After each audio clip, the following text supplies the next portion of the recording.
Hey guys, Joe Sidoti here. Thanks for tuning into another video. Today's video is on effects, and I want to show you 3 different ways that you can use effects in your mix to give it that polished sound. And not one way is right or wrong, but I'm going to show you 3 different ways and explain to you how you might use those 3 different ways and when you should use them. So let's get into it right now.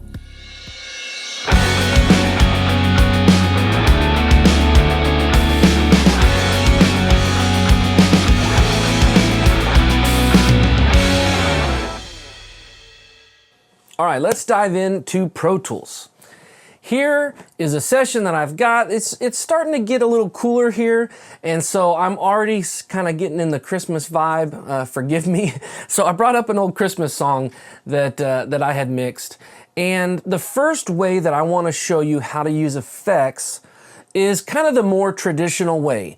It's where you set up a bus send or an aux send, and you create that aux track, and you put the reverb or the delay or whatever you're using on that track, and then you send whatever tracks to that reverb that you want, and then you blend the dry with the wet. So let's just walk through that real quick.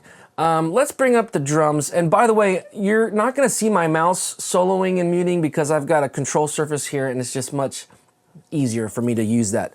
So I'm going to solo the drums for a second, and let me get to a part of the song where the drums actually start. This is kind of a large session here, but we'll get into that more.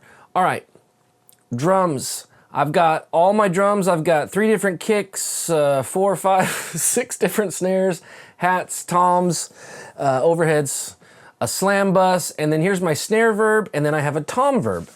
I like to do that. There's pro tip number 1 as far as utilizing effects. I like to sometimes use a different reverb on the snare than I do on the toms. Similar, but different. And the reason being is that it can sometimes make your toms stand out without being turned up much louder because they have a different tone, a different texture to them from the snare. But that's just a side little thing.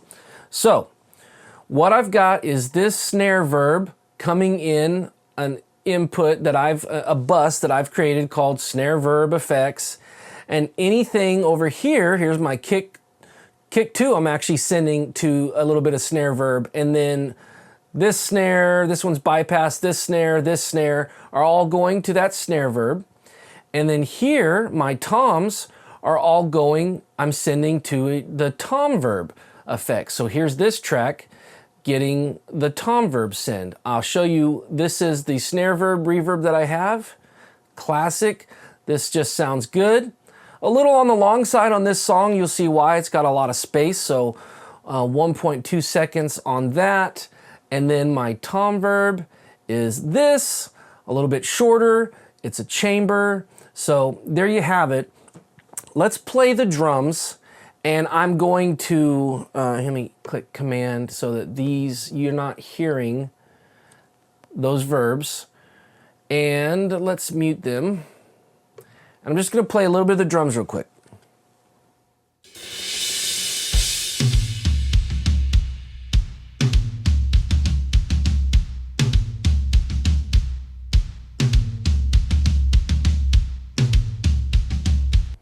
Okay, so let's listen to what it sounds like when we add the tom verb in.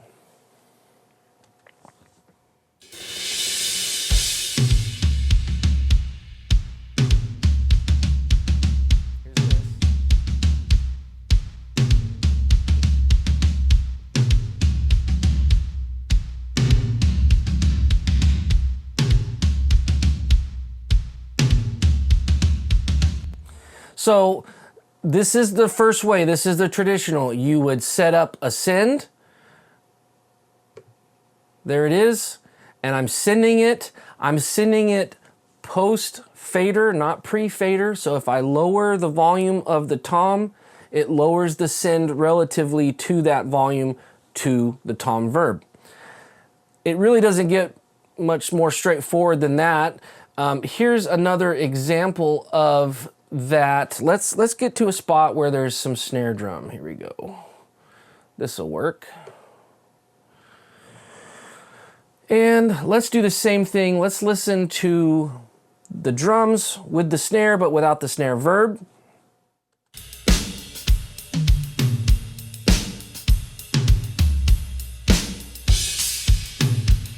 Okay, now with it.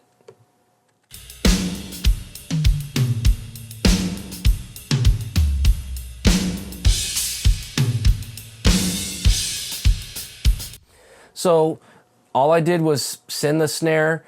You know, if you're not sure how to do this, I mean, I guess I could show you if you're not sure how to do this.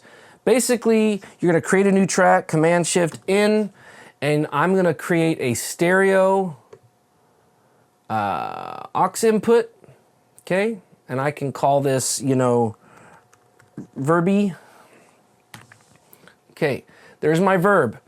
But there's no effect on it. There's nothing being sent to it. So it's just a blank aux track, no audio routing through it at all.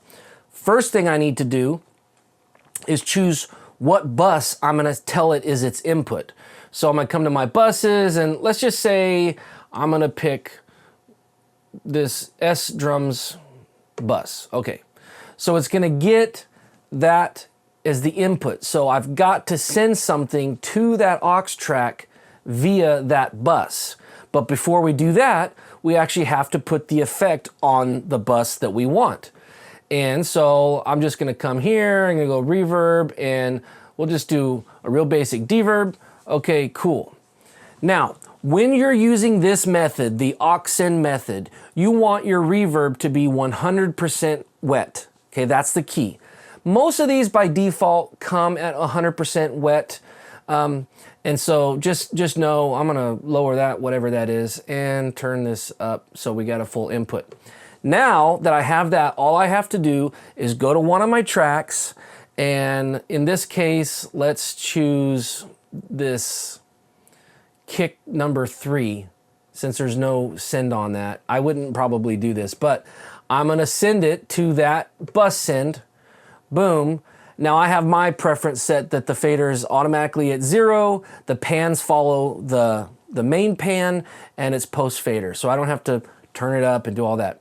Now that that's being sent, let's see what we get. Let's solo this and let's solo kick 3 and hear what we got.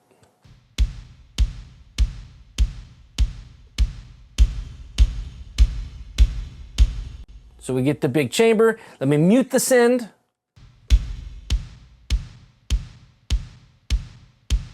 Now that's a sample kick. There's already some room mics in that, so that's kind of that space that you're hearing. But it's pretty minor, and you certainly lose that in the mix. So if you wanted this big, you know, huge chamber kick, this is how you do it. Now the beauty of doing this style, this aux send style, is you can create a space. So specifically, if you're tracking drums in a room that's maybe really small and you want it to sound like you tracked drums in a larger room, then what you could do is create this aux send, this aux reverb bus, you know, if you will, put a reverb on there that has the sound of a room that you like, and send your kicks, snares, toms, overheads, whatever you might want to do to manufacture the essence of a room, like as if you were truly in a room, and how much room are these mics actually picking up. And you can really make it sound natural if you take the time to really tweak that reverb. But that's why, so you could send multiple things to this bus, and then down the line, if I want my tambourine to have a little bit of reverb and I want it to be like in the same space virtually, then I've already got that reverb set up. I've already got the bus set up. I can just add a little of that send on the tambourine track and voila. So that's option number 1. Okay, now this next option is where you would put the plug-in or the reverb or the effect directly on the track. So I'm going to show you an example here. I've got some background vocals. It's actually a total of 36 tracks of background vocals. And so rather than have to deal with 36 tracks and sending all 36 of those to a reverb like we did in option number 1, I grouped them and into altos, sopranos, and tenors. And then on those groups, I put a plugin that has reverb right on it. So it's just 3 plugins, you know, on the master buses with EQ and compression, so I don't have to do that 36 times. So let me play. I've got the vocals soloed, and I'm using the CLA vocals plugin. I've got some, I think I messed with that. I've got some reverb, some EQ, some compression, and some stereo widening, like a chorus effect. And that is on the alto. This one is the tenor, and this one is, sorry, the other one was soprano, this one is the tenor. So they're all the same, they're all pretty much set the same. There might be subtle differences. So why don't we see what that sounds like? I'm gonna solo just, well, let's listen to all 3 first, and you can kind of see what that sounds like. Here we go.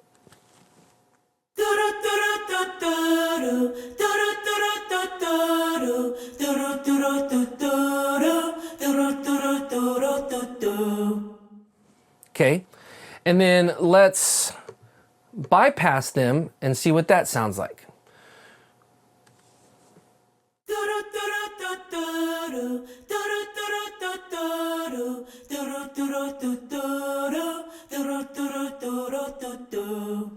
So obviously there's a big volume change, and that's okay. I don't, you know, it's part of the mix process and the gain structure that I've set up in this song, but it's just drier. So by putting this plugin on the master, and I have all these background vocals, putting the plugin directly on the bus with the EQ, with the compression and the reverb, it's one and done essentially. And so you can get really good results that way. One more time with the plugins on.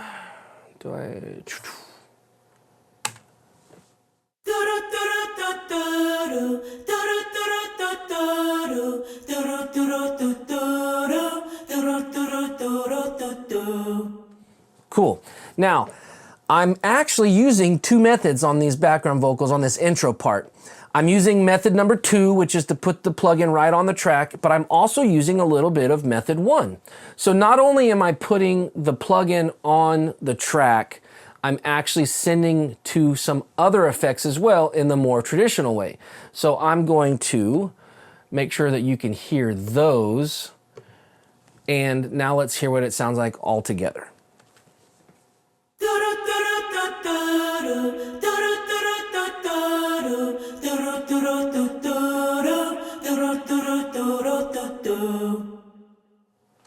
There you go. So that's method number 2, sort of, with a little bit of method number 1. All right, let's get into method number 3. Okay, method number 3 is a trick that I learned years ago, and here's why and how you would use this method. First things first, you're tracking vocals in the studio with an artist, right? And they want to leave when they're done and be able to listen to it in their car, like a rough mix. Now, back in the day, you know, the dreaded question would come, hey, can you make me a cassette of what we did today in the studio? And it was a bummer because you'd have to kind of spend like 30 minutes to an hour putting like a rough mix together and trying to make it sound decent because you knew they were going to play it for all their friends. You know, you weren't worried about it going on the radio back then, you know, because the internet really wasn't a thing. Nowadays, though, you got to be careful. You never know who's going to hear this rough mix of yours and make a conclusion that it's either good or it's bad, and you may lose work because of it. So with that kind of mindset, that sort of process, this method is a way that you can get some really cool polished effects like delay throws without having to automate a bunch of sends, right? So if you're doing delay kind of traditionally, and you've got option number 1, and instead of it being reverb, it's a delay, you would then set up the send of that vocal to the delay, and you'd have to automate by muting and unmuting the send so that it just throws the word or the phrase or the line that you want to repeat with the delay. This is kind of a trick that shortcuts all that, and it makes it really fast for you to put some stuff together for an artist to hear. And it's real simple. Here is the lead vocal And here I've created a track, and I've got little phrases of this singer that I want to throw to the delay. And I've got the effect that I'm using is CLA effects, and it's just a quarter note, long delay, and I'm doing a little top EQ. So I want this long delay at a quarter note, but I don't want it repeating every word. It'll get, you know, muddy and awful and hard to understand. So what I did was, ultimately, I took this track, I right click, I duplicate it, and I include the active playlist, right? I want to duplicate the full track. So now this is my duplicated track. Here, let me disable groups. This is my duplicated track. I simply go in and I listen to the song, and I zoom in real far, wrong button, and I just delete what I don't want. So if I want this note right here, this phrase to delay, then I would delete everything else. And you can see that's what I've done here. So let's get rid of that because I don't want that.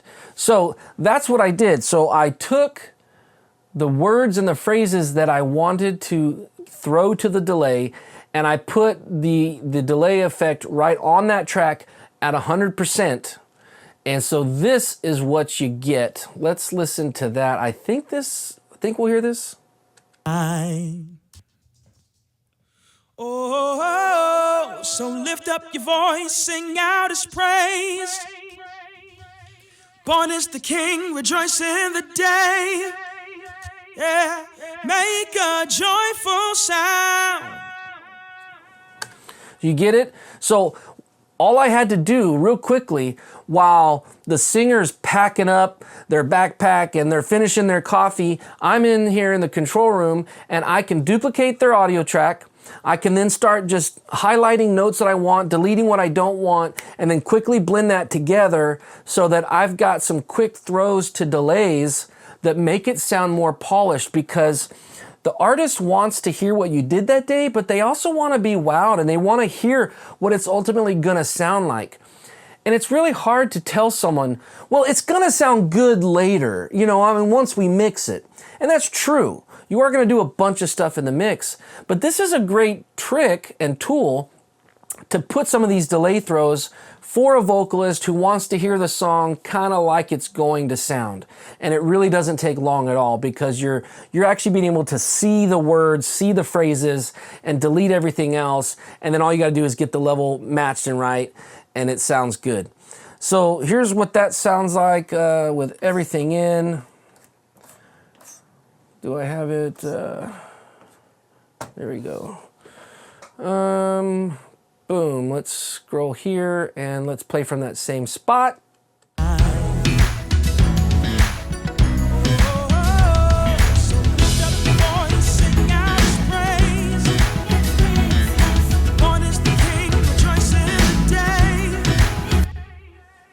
So there it is. That is option number 3. And that's it. That's what I wanted to show you. So I hope that you liked this video. I hope that you got something out of it. Let me know in the comments below if you liked it, if it made sense. I'd also like to know if you've got any kind of cool tips and tricks of ways that you utilize effects. And I'd also love it if you would please subscribe to this channel. If you liked this video, if you like content like this, this is what you're gonna get from my channel. You're gonna get tips and tricks for musicians, engineers, and producers. So, thank you so much for watching. I really appreciate your time. We'll see you on the next video. If you like this video, then click that like button, I appreciate it, and subscribe to the channel and help support Sidoti Sound, and click that bell if you want to be notified when I release new videos. And of course, you can find me on all sorts of social media, so be sure to check that out. If you'd like to work with me on an upcoming project, then make sure to visit SidotiSound.com for more information. All right, guys, thanks a lot.